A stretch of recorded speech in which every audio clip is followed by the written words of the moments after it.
그러면 Reinforcement Learning for Large Language Model 다시 시작하겠습니다. 배경을 먼저 말씀을 드리면은요, 최근 LLM의 학습에는 크게 세 가지 단계가 사용이 됩니다.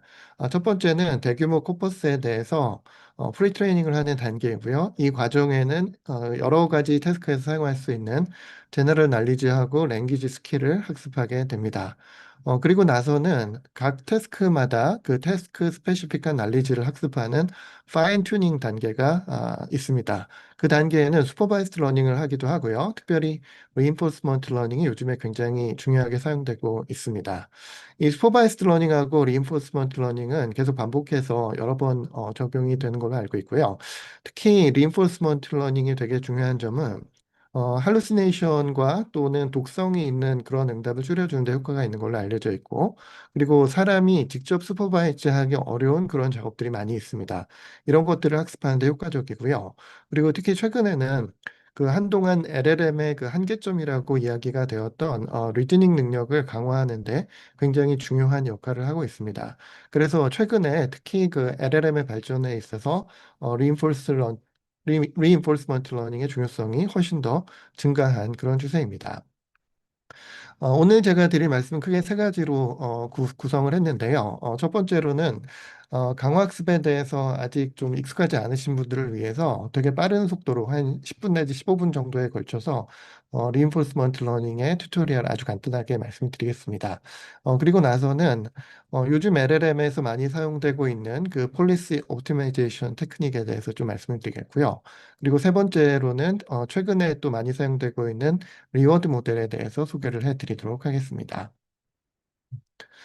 네, 강호학습의 세팅은 다음 그림과 같이 어떤 에이전트가 environment에서 상호작용을 통해서 학습해 나가는 그러한 시나리오입니다. 일단 이 그 에이전트는 environment의 현재 상태를 받게 되고요. 그리고 어떤 액션을 취하게 됩니다. 그 액션은 또 environment에 어떤 영향을 끼치게 되어서 그때 새로운 스테이트로 이동을 하게 되고 또 그 순간에 어떤 리워드를 에이전트한테 보내게 됩니다. 그래서 강화학습에서 제일 중요한 점은 특정한 어떤 리워드를 맥시마이즈 할 수 있는 그 액션의 시퀀스를 어떻게 얻어내느냐. 이 부분이 강화학습의 고울이 되겠습니다. 강학습에서 environment를 모델링하는 방법은 마코프 디시전 프로세스라는 개념이 사용되고 있습니다. 이 마코프 디시전 프로세스는 이 오른쪽에 있는 그림과 같은 것인데요. environment의 상태를 이와 같은 어떤 스테이트로 표현을 하고요. 그리고 그 상태에서 에이전트가 취할 수 있는 액션이 또 있습니다. 그리고 그 액션의 영향에 따라서 리워드가 나오게 되고 또 다른 스테이트로 이렇게 이동을 하게 됩니다. 그래서 MDP를 정의할 때는 한 5개의 원소로 구성된 투플로 정의를 하는데요.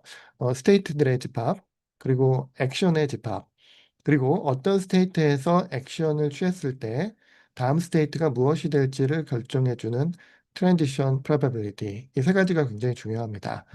그리고 또 어떤 스테이트에서 어떤 액션을 취했을 때 리워드를 어떻게 받게 되느냐라는 것을 결정해주는 리워드 펑션이 있습니다.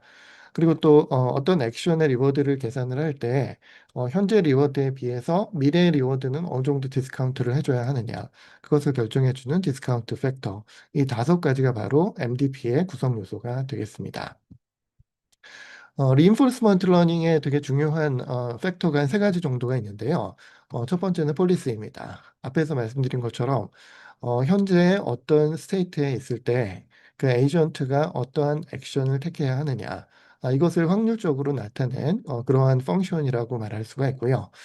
S하고 A를 입력을 받아서 그에 해당하는 그 확률을 출력해주는 그러한 함수라고 볼 수가 있습니다. 그리고 두 번째는 state value 펑션, 보통 V 펑션이라고 얘기를 하는데 현재 특정한 스테이트에 있을 때 거기서부터 기대되는 expected return이 얼마냐를 계산해주는 펑션입니다. 이걸 state value 펑션이라고 얘기를 하고요. 또 거의 비슷한데 그 스테이트에다 액션까지 추가된 그러한 value 펑션이 있습니다. 이것을 액션 밸류 펑션이라고 하고요.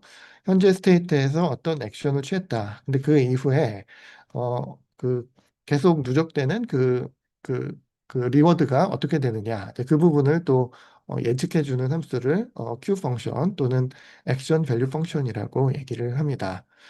결국 강화학습이라고 하는 거는 제가 방금 말씀드린 이 policy, state value function, 그리고 action value function 이 중에 하나 이상을 러닝을 해가지고 다음과 같은 이 토탈 리워드, 그러니까 현재 그 리워드, 그 다음번에 받을 리워드, 그 다음번에 받을 리워드 이런 것들의 디스카운티드 서메이션을 맥시마이즈 하는 것이 강화학습의 목적이라고 할 수가 있겠습니다. 그리고 최근 많이 사용되고 있는 딥 리인포스먼트 러닝에서는 여기서 말씀드린 이 폴리시 또는 스테이트 밸류 펑션, 액션 밸류 펑션 뭐 이러한 펑션들을 다 뉴럴 네트워크 가지고 학습을 하게 됩니다. RL에는 여러 가지 테크닉들이 사용되는데 최근에 많이 사용되는 기법은 폴리시 기반의 RL입니다. 즉 결국 RL에서 결정해야 되는 거는 액션 시퀀스이기 때문에 액션 시퀀스를 예측할 때 사용되는 이 폴리시 펑션, 이 파이 s, a를 어떻게 학습하느냐 이게 최종적인 고울이 되게 되고요. 예전에는 밸류 펑션을 먼저 학습한 다음에 그 밸류 펑션을 이용을 해서 폴리시 펑션을 도출해내는 방법도 사용이 되었습니다. 그러나 최근에는 폴리시를 직접 학습하는 방식이 많이 사용되고 있는데 그렇게 했을 때 좋은 점은 크게 두 가지가 있는데요. 일단 첫 번째는 액션 스페이스가 컨티뉴스한 경우에 되게 효과적이다. 그리고 두 번째는 이 폴리시가 디터미니스틱하지 않고 확률적으로 나타내야 되는 상황이 됐을 때 이러한 폴리시 기반의 RL 방법은 잘 적응할 수 있다. 네, 이러한 두 가지 굉장히 큰 장점을 가지고 있습니다. 그래서 몇 년 전부터는 강화학습에서 이 폴리시 그레디언트에 기반한 그런 방식들이 많이 발전을 해왔는데요. 이 폴리시 그레디언트는 이 폴리시 기반 RL 중에서 가장 널리 사용되고 있는 그 메인스트림 방법이라고 볼 수가 있습니다. 여기에 속하는 중요한 방법들의 히스토리는 예전에 액터 크리틱이 나왔었고요. 그리고 나서 어드밴티지 액터 크리틱. 그래서 A2C 또는 A3C라는 알고리즘이 나왔었고 그 이후에 TRPO, PPO 그리고 최근에는 GRPO라는 알고리즘이 나와서 최근에는 이러한 방법들이 널리 사용되고 있습니다. 폴리시 그레디언트를 잠깐 리뷰를 해드리도록 하겠습니다. 일단 싱글 스텝 MDP에서 폴리시 그레디언트를 어떻게 하느냐 여기서부터 시작을 하려고 하는데요. 결국 강화학습의 목적은 리워드를 맥시마이즈 하는 것입니다. 그래서 일단 오브젝티브 펑션을 일단 싱글 스텝 MDP니까 하나의 그 리워드로 시작을 하도록 하겠습니다. 이 리워드의 expectation을 오브젝트 펑션으로 디파인을 하고요. 이 오브젝트 펑션을 맥시마이즈 하기 위한 폴리시를 찾아내는 것이 폴리시 그레디언트의 핵심 아이디어입니다. 그것을 위해서는 결국은 이 그 오브젝티브 펑션을 이 폴리시 그 펑션의 파라미터에 대한 미분을 구해가지고 그레디언트 어센트 방법을 일반적으로 많이 사용을 하게 됩니다. 그리고 이 리워드의 익스펙테이션을 계산할 때는 결국 이 리워드를 모든 액션과 모든 스테이트에 대해서 에버리지를 취하면 되는데요. 그러니까 각 스테이트 S에서 A라는 액션을 취했을 때 리워드를 RSA라고 하면은요. 거기에 대해서 모든 A에 대해서 그 A의 확률, 즉 폴리시를 곱하고 그것들을 모든 액션에 대해서 전부 다 더합니다. 그렇게 하면은 요식 자체가 그 확률론에서 되게 많이 사용되는 어떠한 값의 확률을 곱해서 다 더하는 그러한 expectation을 구하는 식이 나와버리게 되고요. 그 다음에 여기에 DS라고 하는 식이 있는데 이 DS는 그 MDP에서 그 에이전트 또는 environment가 각 스테이트에 머무르게 될 그런 전체적인 확률입니다. 그래서 그 확률을 곱하고 전체에 대해서 다 썸을 취하게 되면은 이 부분이 또 expectation을 계산해주는 그런 값이 나오게 됩니다. 그래서 이 식을 폴리스의 파라미터 세타로 미분을 하게 되면은 다음과 같은 식으로 이렇게 나오게 되는데요. 이 과정에서 얘를 세타로 미분할 때 이렇게 되는 이 과정에는 미분 공식 중에서 그 로그 펑션을 미분할 때 다음과 같은 이 분수식으로 나타내는 이러한 공식이 있습니다. 그래서 이러한 공식으로부터 이 분모를 으로 이렇게 보내게 되면은요, fx를 x로 미분한 텀은 fx 곱하기 그 로그 fx의 그 데리버티브 이러한 식으로 나타낼 수가 있습니다. 이 공식이 이 과정에 이렇게 사용된 것입니다. 그래서 이 부분을 잘 정리를 해보면은 결과적으로 이 폴리시 그레디언트는 다음과 같이 그 리워드 곱하기 로그 폴리시의 그레디언트에 대한 익스펙테이션으로 구할 수가 있습니다. 그래서 이와 같은 방식으로 그 폴리시에 대한 그레디언트를 구하게 되면은 그레디언트 어센트를 통해서 이 오브젝티브 펑션을 맥시마이즈를 할 수가 있게 됩니다. 제가 여기에서 이 보라색으로 표시한 요 식이 폴리시 그레디언트의 가장 기본이 되는 가장 중요한 식이라고 말씀드릴 수가 있겠습니다. 그리고 요 수식 자체가 이게 원 스텝 MDP에 대해서 유도를 한 식인데요. 이 식을 멀티 스텝 MDP로 바꾸게 되면은 요게 제가 R로 표현을 했던 이 immediate reward를 그 리워드의 expectation으로 치환을 하면은 됩니다. 그리고 그 익스펙테이션이 결국 이 Q 펑션이기 때문에 어떤 폴리시가 주어졌을 때 그 폴리시로부터 계산된 그 액션 밸류 펑션을 요 스코어 펑션에다 곱함으로써 폴리시 그레디언트를 계산할 수가 있게 됩니다.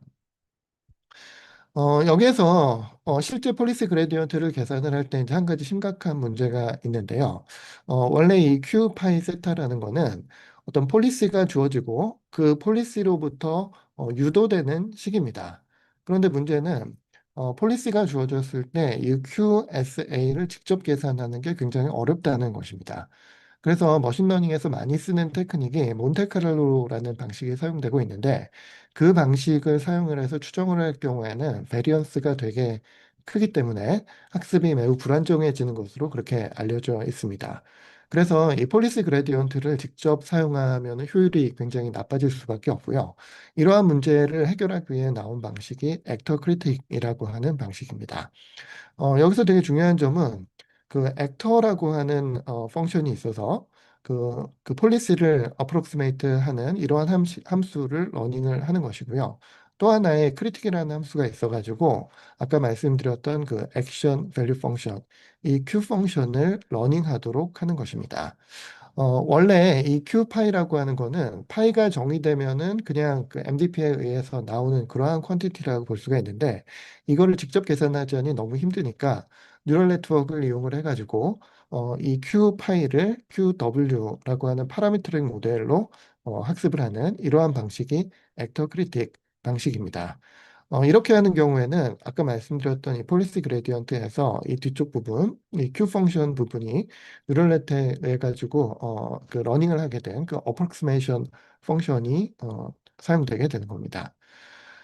이렇게 해서 액터 크리틱이 유도가 되었는데요. 이 액터 크리틱의 이 Q 펑션도 사실은 실제 러닝을 했을 때 상당히 베리언스가 높은 것으로 알려져 있습니다. 그래서 여기에서 한 번 더 베리언스를 줄이기 위한 테크닉들이 사용이 되는데요. 그 방식이 어드밴테이지 액터 크리틱이라고 하는 펑션입니다. 이 앞에서 말씀드린 액터 크리틱하고 조금 다른 점은 뭐냐면 이 앞에는 이 스코어 펑션하고 이 뒤에 이제 Q 펑션을 곱했는데 이 Q 펑션은 베리에이션이 되게 큽니다. 그래서 마치 그 뉴럴넷의 학습에서 mean subtraction을 하면은 좀 더 안정적인 것처럼 그 평균 값을 빼버림으로써 어떤 편차만을 학습하게 만들면은 학습해야 되는 그 퀀티티의 그 진폭이 되게 작아지기 때문에 베리언스를 많이 줄일 수가 있습니다. 그래서 이 폴리시 그레디언트 요식에서 Q 펑션을 사용하는 대신에 Q에서 그 Q의 에버리지에 해당하는 이 V 펑션을 빼버립니다. 이렇게 되면 이 어드밴테이지라는 값이 나오게 되는데 그 어드밴테이지는 전체적인 그 모든 A에 대한 평균 대비 특정한 A를 선택했을 때 얻게 되는 그 상대적인 베네핏을 표현을 하게 됩니다. 그래서 Q를 러닝하는 것보다 A를 러닝하는 것이 훨씬 더 작은 베리언스로 학습이 가능해진다라는 것입니다. 그리고 여기에 또 한 가지 트릭이 들어가는데요. 이 Q 펑션을 MDP에 있는 그 벨메니케이션을 이용을 하게 되면은 immediate reward R에다가 또 디스카운트 팩터를 한번 곱하고 다음 스테이트에서의 이 스테이트 밸류 펑션을 이렇게 그 더하면 이 부분이 또 QSA를 어프록시메이트 하는 것으로 그렇게 알려져 있습니다. 그래서 이 앞부분에 Q에 해당하는 이 파트를 R 더하기 감마 곱하기 VS 프라임으로 교체를 하게 됩니다. 이렇게 되면은 어, 어드밴테이지를 이용한 액터 크리틱을 사용하되 여러 가지 그 퀀티티 중에서 그 A를 계산할 때 Q를 사용하지 않고 V 펑션 하나만 러닝을 하면은 되는 겁니다. 그래서 액터 크리틱을 사용하되 Q는 학습하지 않고 V 펑션만을 학습하는 이러한 방식이 어드밴테이지 액터 크리틱, A to C라고 하는 기법입니다.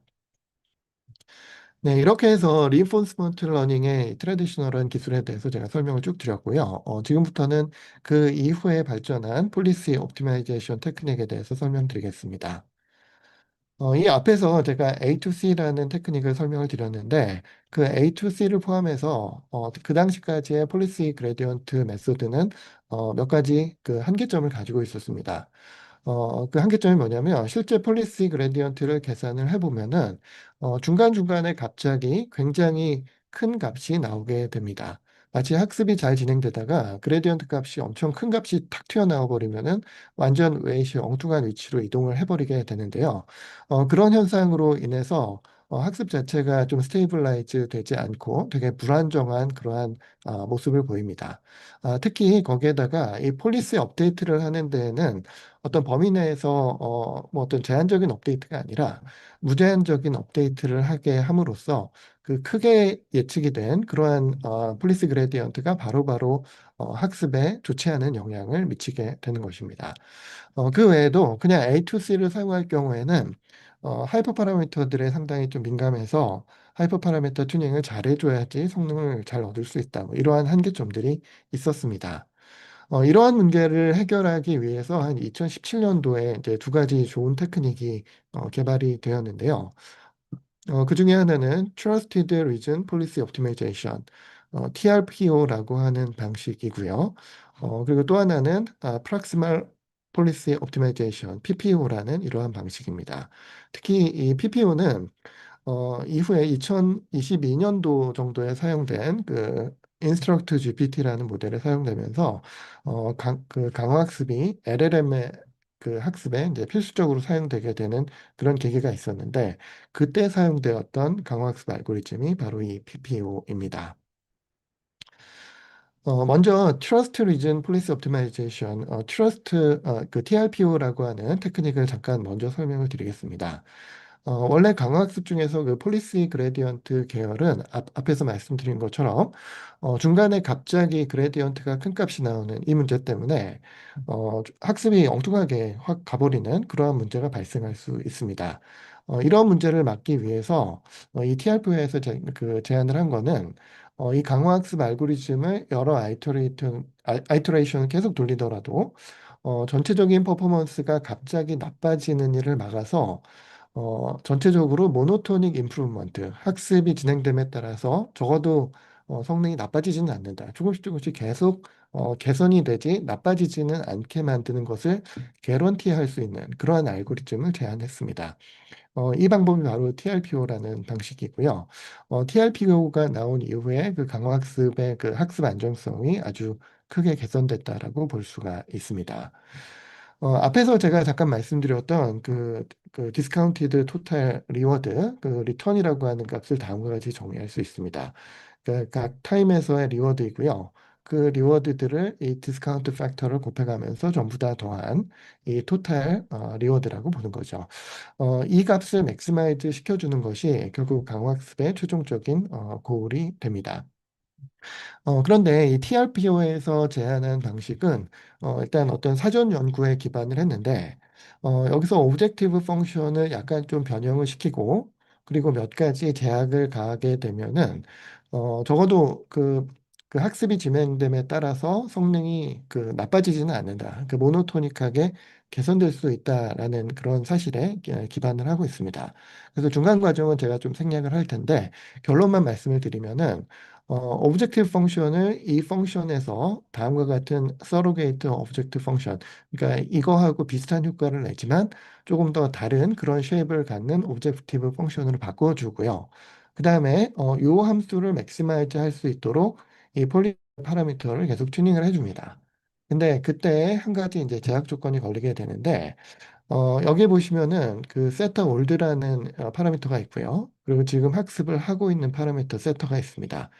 그런데 이 올드 파라미터에 의한 폴리시의 그 디스트리뷰션하고 그 새로운 파라미터에 의한 폴리시의 디스트리뷰션 간에 그 KL 다이버전스가 어느 한도보다는 작아야 한다라는 제약 조건이 들어가게 됩니다.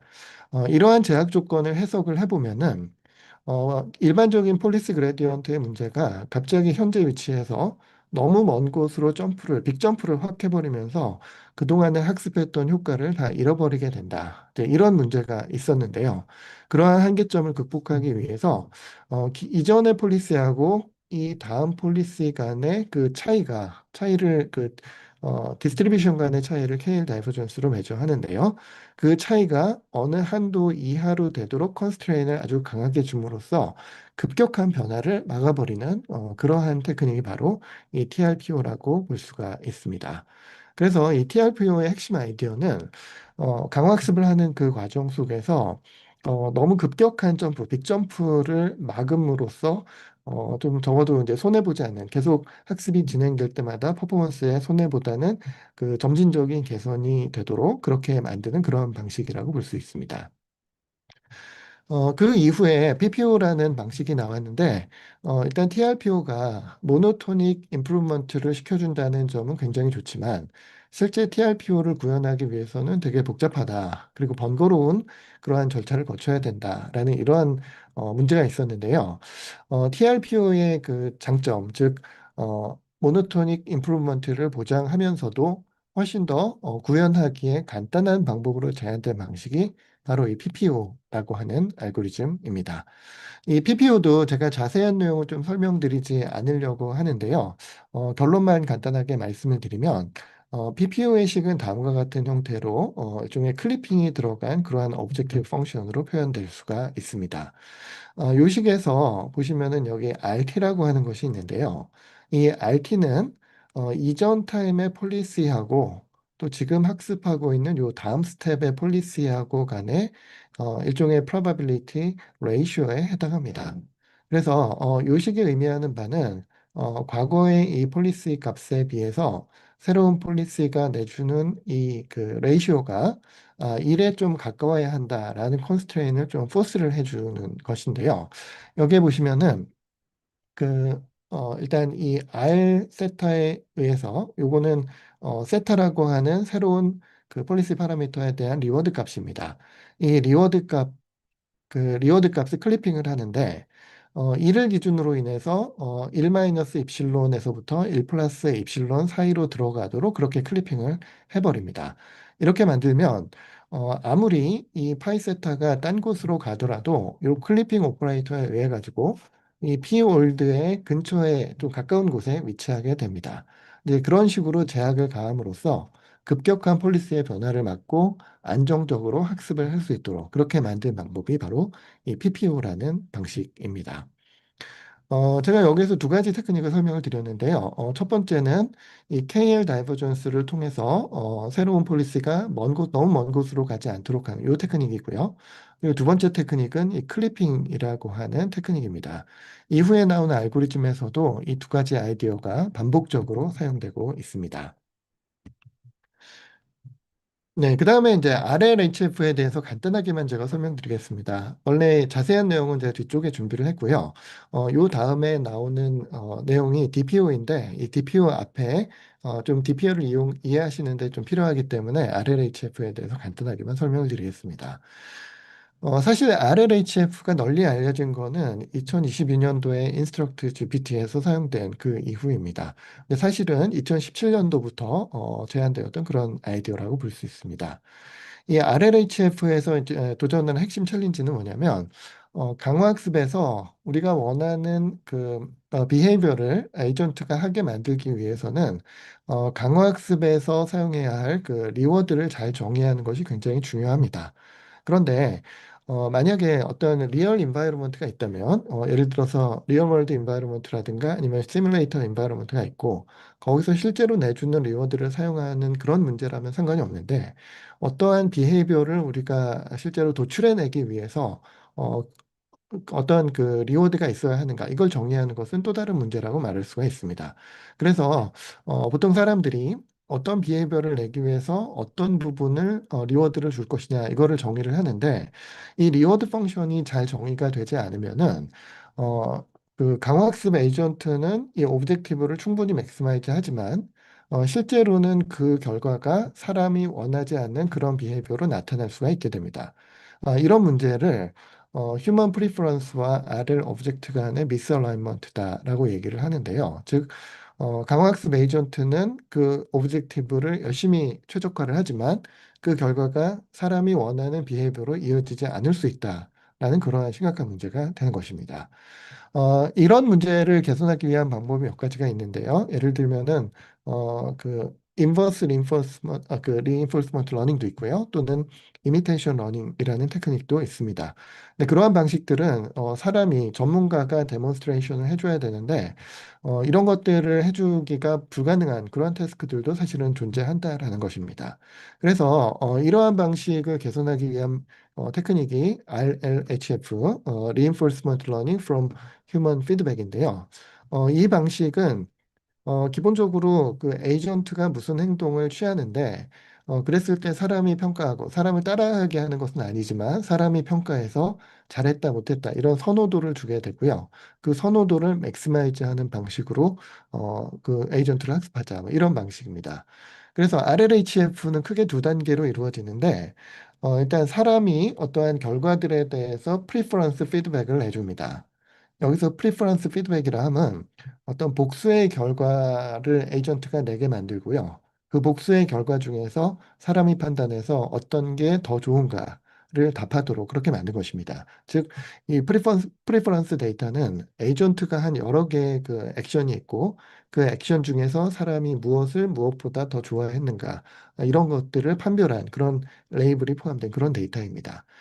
이러한 데이터로부터 리워드 프레딕터, 요즘에는 리워드 모델이라고 보통 얘기를 하는데요. 이 리워드 프레딕터를 학습을 합니다. 그리고 나서 실제 그 RL 에이전트가 학습하는 그러한 리워드는 이 리워드 프레딕터가 계속 제공을 해주는 이런 방식입니다.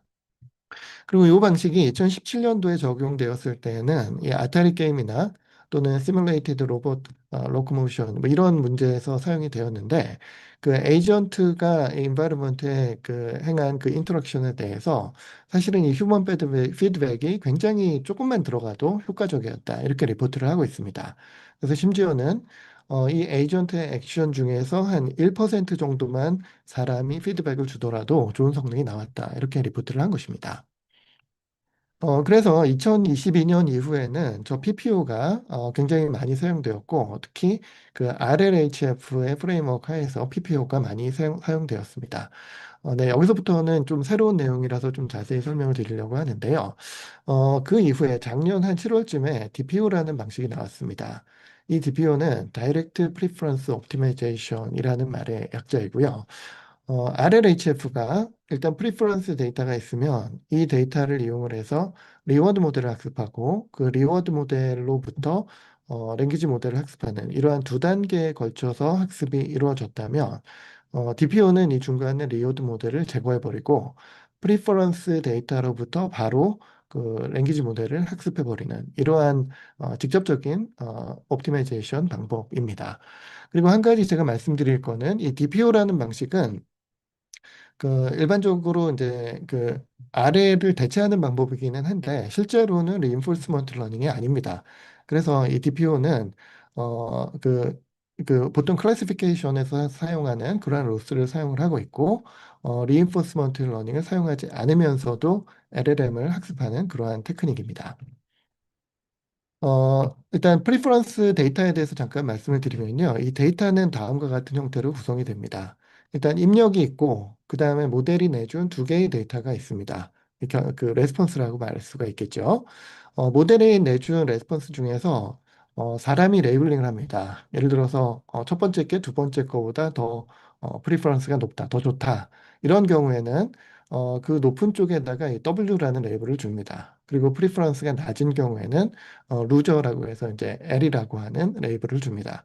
그래서 프리퍼런스 데이터는 다음과 같이 입력 데이터 그리고 복수의 응답 중에서 어느 것을 사람이 더 선호했는가 이러한 세 가지로 구성되어 있는 이러한 토플로 구성이 됩니다. 그리고 이와 같은 프리퍼런스 데이터를 잘 모델링할 수 있는 이제 모델이 있는데요. 그게 브래들리 테리라고 하는 그러한 모델입니다. 이 모델은 별로 그렇게 어려운 모델은 아닌데 여기에 보시면은 이 Y1이 Y2보다 프리퍼런스가 높다고 했을 때 이 Y1의 확률을 다음과 같은 이 소프트맥스로 나타낸 이러한 모델입니다. 즉, 첫 번째 리워드와 두 번째 리워드를 익스포넨셜 해가지고 더하고, 그 다음에 더 위너, 첫 번째가 아까 위너라고 얘기를 했으니까, 이 위너의 리워드를 이 분자에다가 집어넣어서 소프트맥스의 형태로 만든 이러한 확률이 바로 브래들리 테리 모델입니다. 그리고 이러한 것을 이제 실제 프리퍼런스 데이터를 따라가게 만들려면은 보통 사람들이 그 바이너리 클래시피케이션에서 많이 사용하고 있는 네거티브 로그 라이클리후드 로스를 많이 사용을 합니다. 이 방식은 결국 다음과 같이 그 위너의 리워드하고 그 루저의 리워드의 그 차이를 키우는 그러한 방식을 로스로 활용하는 이러한 방식입니다. 어, 그 일반적으로 그 reinforcement learning을 해서 파인 튜닝을 하게 되면은요, 다음과 같은 텀을 많이 사용을 합니다. 이 텀이 그 PPO에서 많이 사용되는 그러한 텀인데요.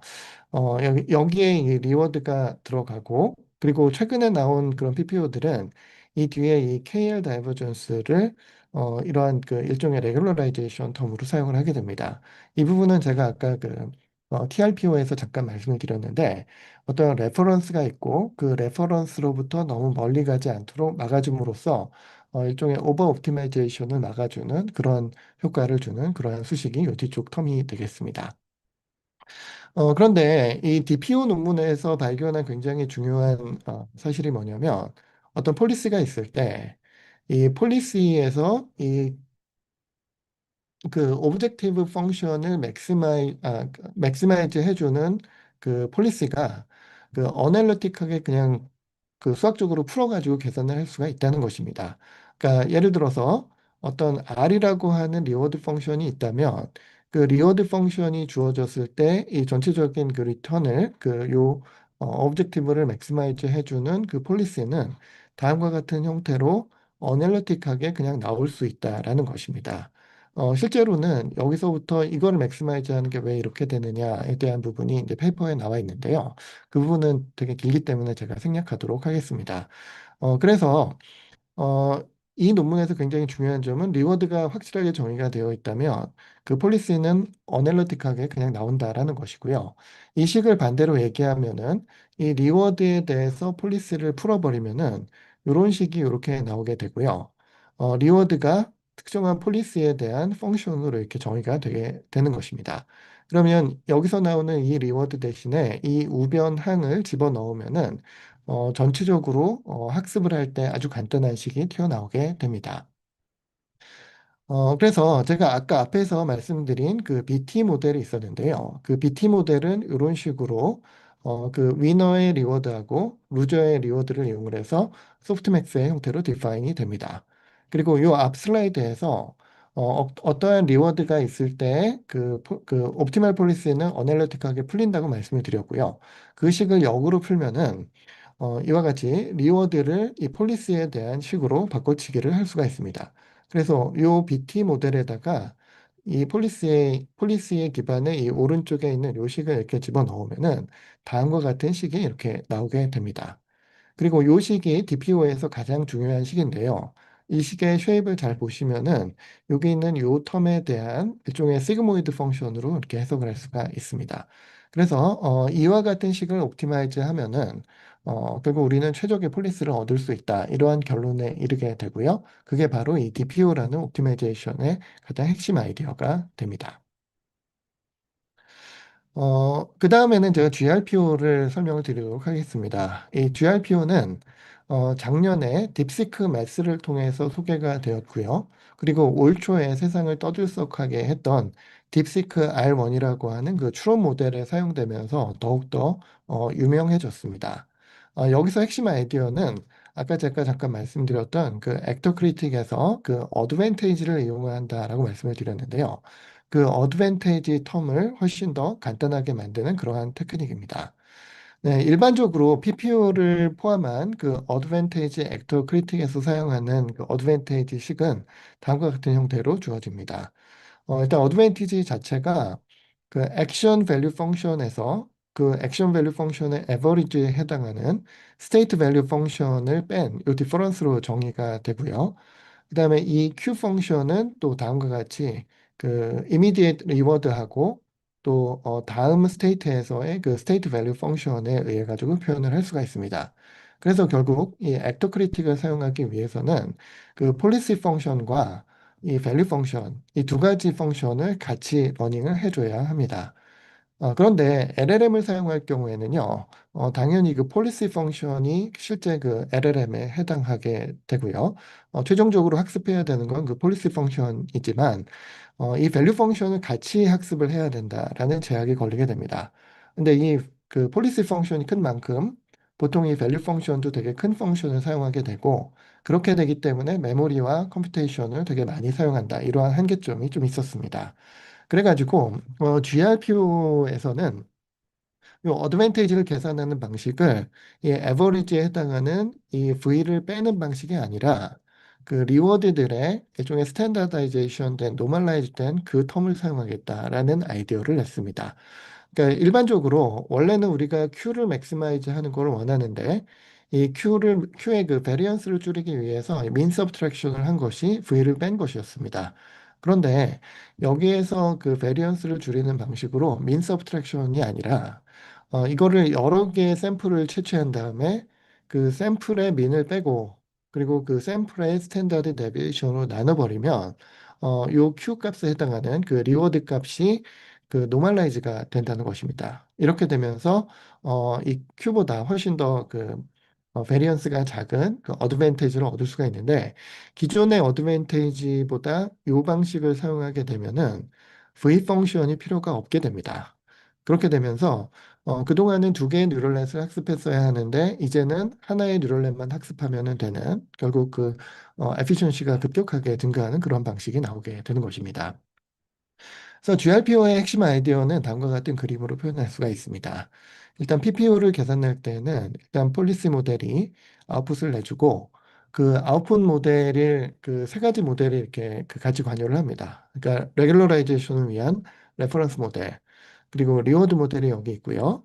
그 다음에 그 밸류 모델이 있습니다. 그 PPO 같은 액터 크리틱은 항상 이 밸류 모델을 필요로 합니다. 그래서 여기에서 그 리워드가 나오게 되고요. 밸류에서 이 V 값이 나오게 되고 이거를 계산을 해가지고 이 어드밴티지를 계산합니다. 그리고 어드밴티지를 또 맥시마이즈 하는 방식으로 폴리스를 학습을 합니다. 근데 반면에 GRPO를 사용할 경우에는 이 폴리시 모델이 여러 개의 아웃풋을 내줍니다. 그리고 이 여러 개의 아웃풋을 상대적으로 어떤 그 민 서브트랙션을 하고 또 스탠다드 데비에이션으로 나눔으로 인해서 이 자체 내에서 노멀라이제이션이 이루어집니다. 이 과정에 이 밸류 펑션이 필요 없게 되는 것이고요. 그리고 그것들을 잘 모아가지고 어드밴티지로 계산을 해서 폴리스를 학습하게 됩니다. 이러한 점이 GRPO의 핵심 아이디어라고 말씀드릴 수가 있겠습니다. 실제 그 GRPO가 유명해진 거는 딥시크 R1인데요. 이 딥시크 R1에서는 두 가지 모델을 학습했습니다. 이제 딥시크 R1 제로라는 게 있었고요. 또 딥시크 그 R1이라는 게 있었습니다. 이 첫 번째 모델은 처음부터 끝까지 강화학습만을 사용을 했고, 두 번째 모델은 처음에는 슈퍼바이스드 러닝을 하고 나중에 강화학습으로 더 추가 학습을 시켰습니다. 그랬을 때 이제 그 성능이 개선되는 모습을 이렇게 쭉 보였는데요. 이걸 보시면은 여기 이 초록색에 해당하는 부분이 오픈 AI의 그 O1이었습니다.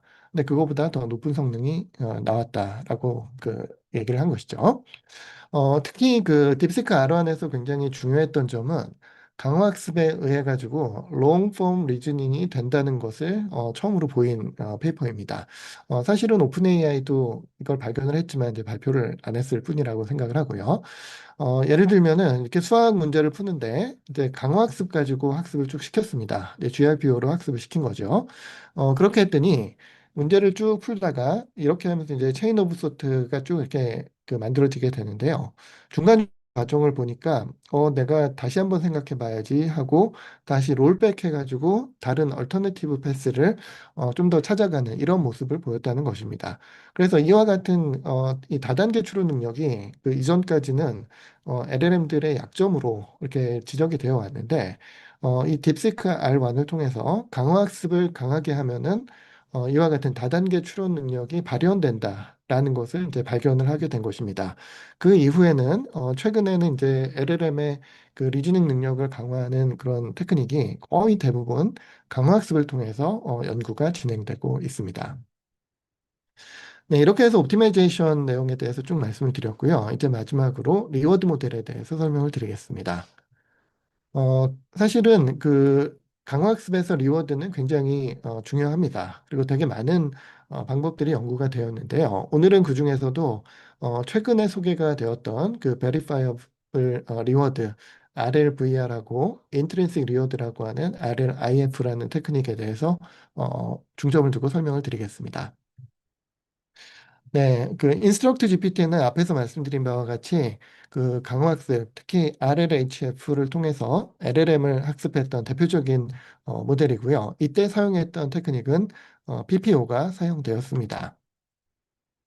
네, 중간 과정을 좀 생략을 하겠고요. 그다음에 RLVR에 대해서 설명을 드리면은요. 원래 리워드 모델을 만드는 게 굉장히 어려운데 특히 어, 특정한 태스크에 대해서는 정답을 우리가 알 수가 있습니다.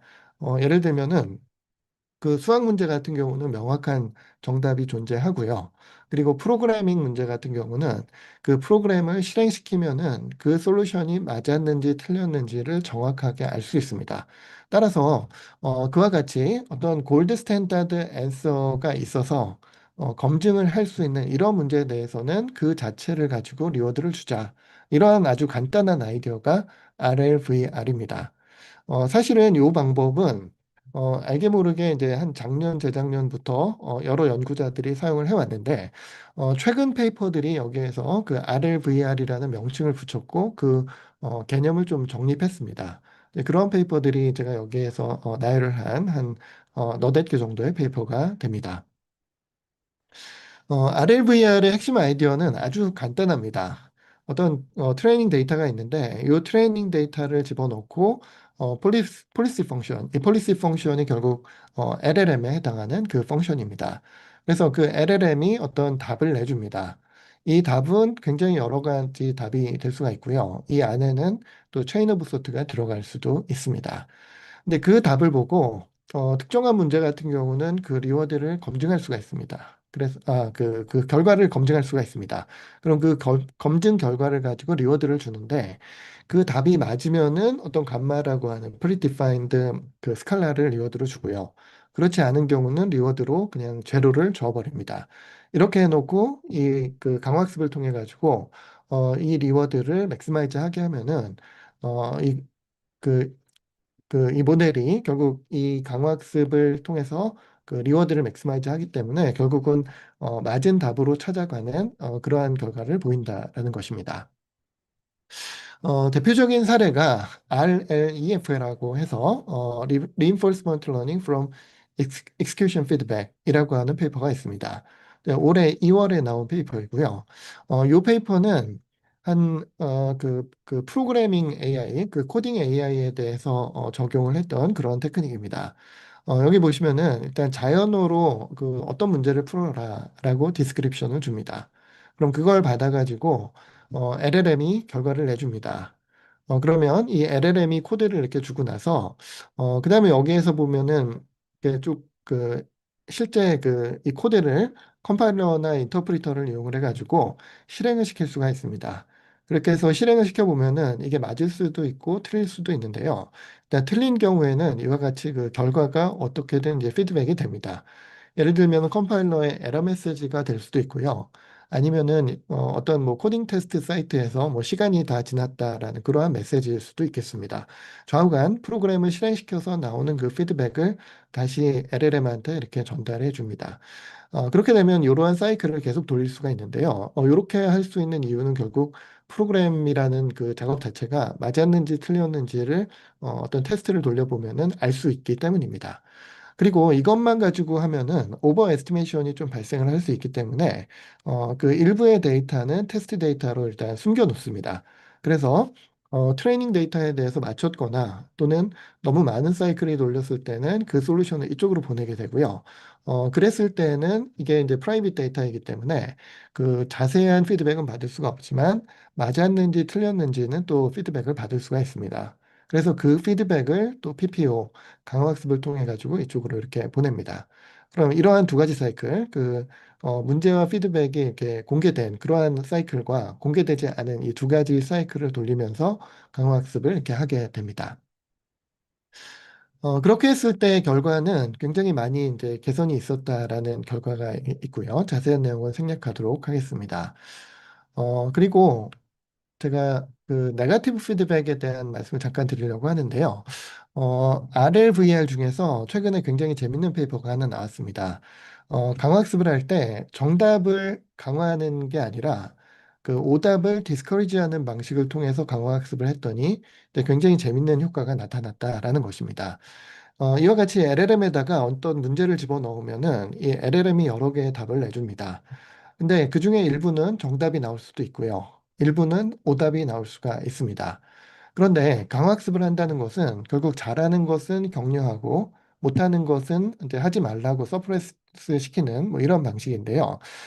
잘하는 거를 격려하는 방식을 포지티브 샘플 인포스먼트, PSR이라고 부르고요. 못하는 것을 이렇게 억제하는 방식을 네거티브 샘플 인포스먼트, 그래서 NSR이라고 부릅니다. 그래서 PSR하고 NSR의 그 효과가 어떻게 이루어지느냐, 그것을 비교를 했는데요. 굉장히 재밌습니다. 네, 결과를 보시면은 PSR, 즉 포지티브 샘플만 가지고 강화학습을 했을 때에는 전체적으로 1등에 대한 성능을 강화시키는 것으로 나타났습니다. 그러나 문제는 패스 K, 그러니까 K개의 후보 안에 그 답이 들어있는 그런 확률을 오히려 떨어뜨린다라는 결과가 나왔고요.